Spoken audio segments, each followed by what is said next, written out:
Cobrando la deslealtad. Jorge Rodríguez exige pena máxima para todos los involucrados en la trama de corrupción PDVSA Cripto y le lava las manos al chavismo. Cuestión de tiempo. El 28 de julio es fecha clave para los venezolanos que evalúan emigrar del país. La revolución con hambre no dura.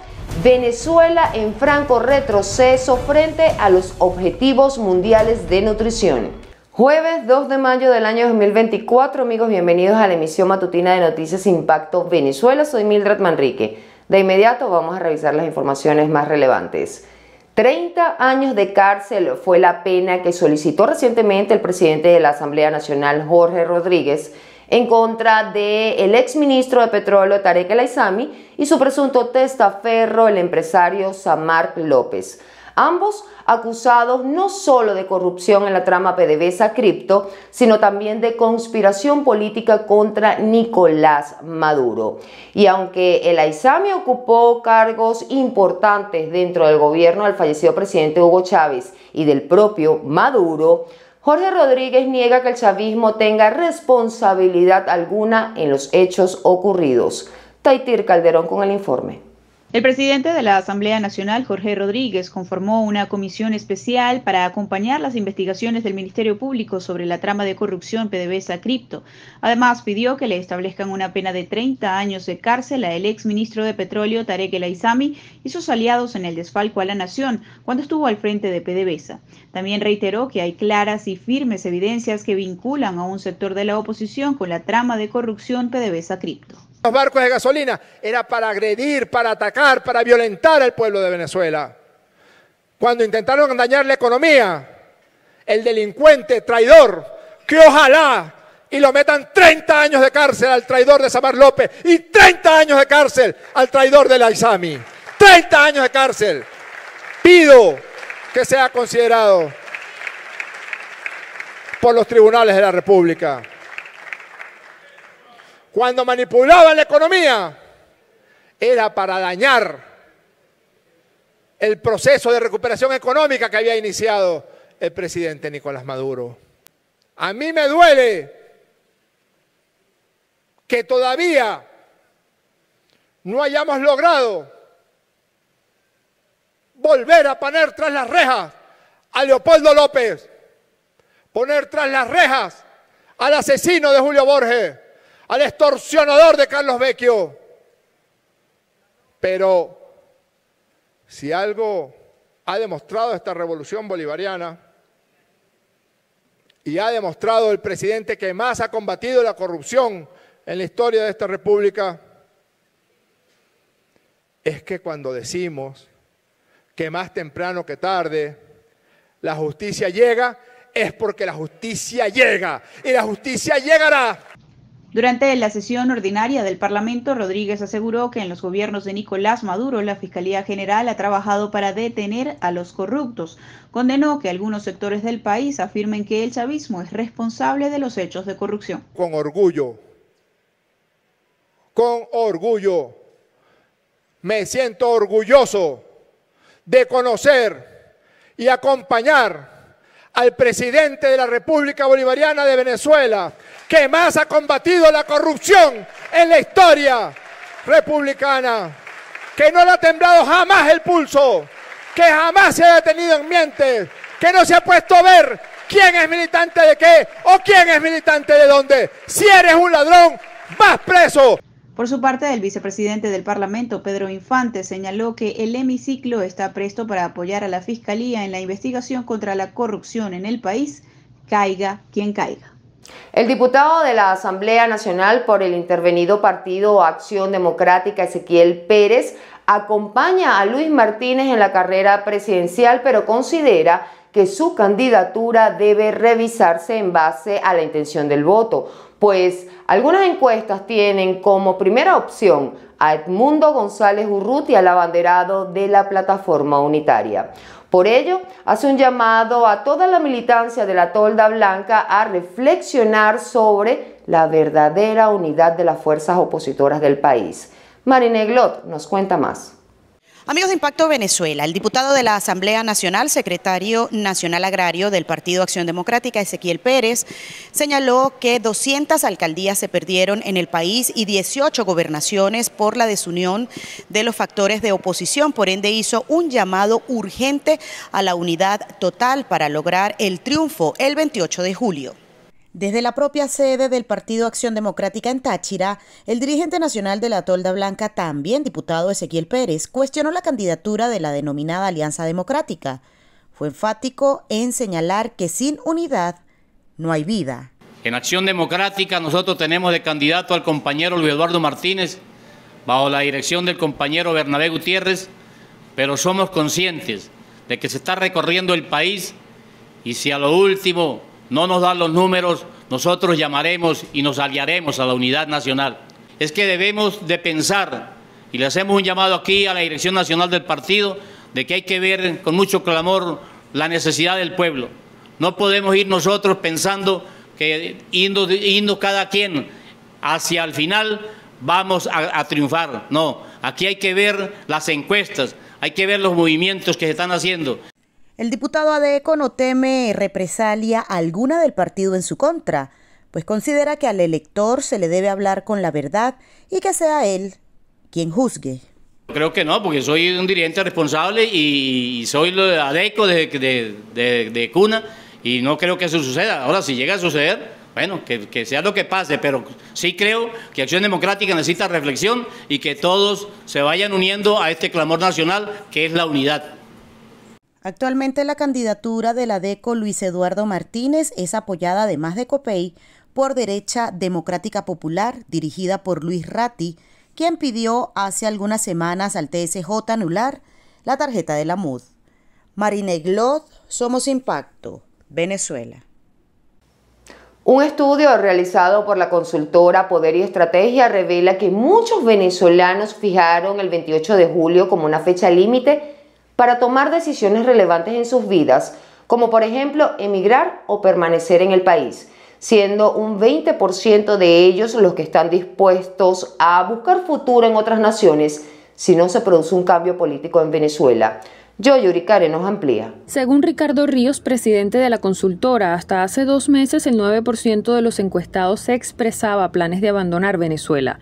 Pero esta cifra podría aumentar un 20% si no se produce un cambio político. El politólogo afirmó que aproximadamente el 80% de los ciudadanos quiere un cambio de gobierno, no solamente en términos de gestión de asuntos gubernamentales puntuales, sino un giro de 180 grados, lo cual implica una alternativa política diferente a la que está gobernando el día de hoy. Explicó que ese deseo está motivado principalmente por la crisis económica que llevó a Venezuela a experimentar una de las peores caídas económicas de su historia, con una reducción del 80% de su Producto Interno Bruto y una situación de crisis humanitaria. En ese sentido, consideró que ese anhelo de una nueva propuesta política es una fuerza poderosa que estimulará la participación en los comicios presidenciales del próximo 28 de julio.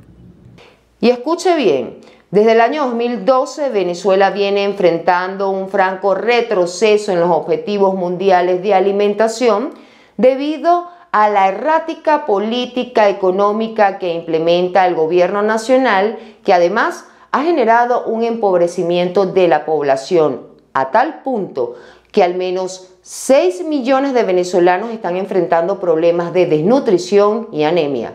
Joan Álvarez con el reporte. Según la Organización de las Naciones Unidas para la Agricultura y la Alimentación, en Venezuela hay más de 4 millones de personas subalimentadas, porcentualmente una de las naciones con mayor índices de desnutrición en la región, incumpliendo desde más de una década uno de los principales objetivos mundiales de alimentación. La prevalencia de personas subalimentadas en el país es cercana al 18%. Esto se estima actualmente que pudieran ser entre 4 y 6 millones de personas en situación de hambre y de situación de inseguridad alimentaria moderada y severa. Situación que no solo mantiene al país en inseguridad alimentaria, sino que además los especialistas afirman que 1/3 de la población sufre de anemia, producto de una deficiente alimentación. O sea, Venezuela es una nación en franco retroceso frente a los objetivos mundiales en nutrición. El primero, la disminución de la anemia en mujeres en edad reproductiva, en mujeres entre 15 y 49 años. Estamos ahorita sobre el 28%, es decir, una de cada tres mujeres en Venezuela vive con anemia. Esto es altísimo, eso es un tercio de la población que está enfrentando problemas de anemia. Sin embargo, el país ha experimentado un incremento del consumo cárnico y de alimentos primarios en general durante los últimos años, que ha permitido una leve mejoría en los índices de desnutrición, aún deficientes en comparación al promedio de la región. De eso se está beneficiando solo un porcentaje muy poquito de población y tenemos entonces unas 6 millones de personas que no están viendo verdaderamente los beneficios de ese aumento en los rendimientos agrícolas. Pero lo cierto es que sin ese aumento no mejoraríamos jamás, así que enhorabuena porque la agricultura se esté movilizando y ojalá resolvamos en materia de salarios y de protección social el acceso. Según estudios independientes, la inseguridad alimentaria en Venezuela se ubica en 16%, es decir, el doble del promedio de la región, un número que pudiera aumentar significativamente si se mantiene Nicolás Maduro en el poder, por factores como, por ejemplo, una errática política económica y salarial que ha generado la más alta migración en el mundo de un país que no está en guerra. Desde Caracas, Joan Álvarez, Somos Impacto Venezuela.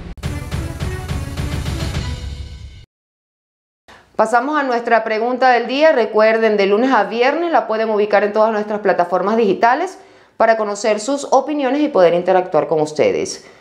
Persiste la preocupación en Venezuela ante los altos índices de inseguridad alimentaria. Según la organización no gubernamental Provea, se ubican en 45,2%. Pero, ¿cuál es la causa que al día de hoy te impide acceder a la totalidad de los productos de la canasta básica? En materia internacional, les contamos que el proyecto ultraliberal del presidente Javier Milei dio un paso importante cuando los diputados votaron a favor de sus reformas para desregularizar la economía argentina. Veamos. La mayoría de los diputados votaron en general a favor de la ley Bases tras más de 20 horas corridas de debate y al comenzar la tarde aprobaron cada uno de los capítulos del proyecto. Enseguida siguieron el proceso con la reforma fiscal del gobierno de un centenar de artículos que quedó aprobada en general a media tarde y será sometida a la votación de cada uno de sus 8 títulos. De ser aprobado este también, ambos proyectos legislativos recorrerán un camino difícil en el Senado, donde el partido de gobierno cuenta apenas con 7 de los 72 escaños. Fuera del Congreso se registraron protestas convocadas por sindicatos y partidos opositores que rechazan las reformas de Javier Milei. O sea, lo que pasó con esta ley, que literalmente es un pacto que quiere hacer Milei. Milei dice que es para la libertad de los argentinos, pero realmente para la esclavitud de los argentinos. La ley Bases contempla la declaración de emergencia económica y energética por un año, la delegación de facultades que permite a Milei disolver organismos estatales y la posibilidad de privatizar una decena de empresas públicas. También incluye una modernización laboral que, entre otras cosas, modifica el sistema de indemnizaciones y aumenta los periodos de prueba de los empleados a un año, un tema muy criticado por la oposición. También se aprobó eliminar el acceso universal a la jubilación mínima.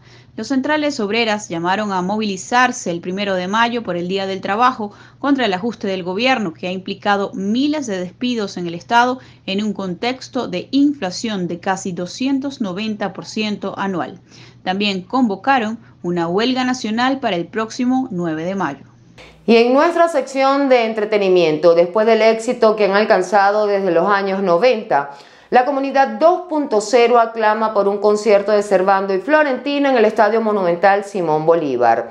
En otras informaciones, la actriz María Conchita Alonso asegura padecer problemas de salud mental. Los detalles de todo esto con nuestro compañero Alejandro Córdoba. Hola, ¿qué tal amigos? Soy Alejandro Córdoba para Impacto Venezuela. Innumerables conciertos se realizaron en el año 2023, pero en este 2024 fanáticos aclaman un concierto de Servando y Florentino en el Estadio Monumental Simón Bolívar. Luego de los recientes conciertos de artistas internacionales como Luis Miguel, Maluma y Karol G, se ha abierto el debate sobre qué artistas venezolanos pudieran llenar el Estadio Monumental Simón Bolívar de Caracas. A través de las redes sociales, los usuarios han barajado algunas opciones, pero una ha sido la más constante. Servando y Florentino, los hermanos Primera, ya tuvieron su primera participación en el Coloso de la Rinconada el pasado 23 de marzo, tras ser invitado por Karol G a cantar la icónica De Sol a Sol durante su segundo concierto. Los Chamos del Valle ya han logrado llenar todas las plazas en Caracas: Teatro Teresa Carreño, Poliedro, Estadio Universitario, Campo Olímpico de la UCB, ni hablar en el interior del país. Sin embargo, ahora estarían buscando otra hazaña: un sold out en el Monumental, recinto con capacidad para más de 50.000 personas. ¿Será que Servando y Florentino llegarán al Monumental? Amanecerá y veremos. María Conchita Alonso, luego de confesar que en varias oportunidades ha querido tener la muerte cerca, y todo porque en los últimos meses ha enfrentado fuertes complicaciones en materia de salud a raíz de las secuelas que le han generado el uso de biopolímeros. La actriz espepitó que el pasado mes de enero tuvo que internarse en una clínica para extraerse las sustancias de su cuerpo, específicamente del área de los glúteos, porque llevaba una fuerte complicación y fuertes dolores de la parte baja de la espalda. María Conchita Alonso indicó que su salud mental ha estado muy baja después de estas fuertes declaraciones. Y así ponemos punto y final a la emisión matutina del día de hoy. Amigos, recuerden que para más información pueden visitar www.impactovenezuela.com y nuestras redes sociales @impactove. No olviden además suscribirse a nuestro canal de YouTube, activar las notificaciones, compartir y por supuesto comentar. Hasta la próxima.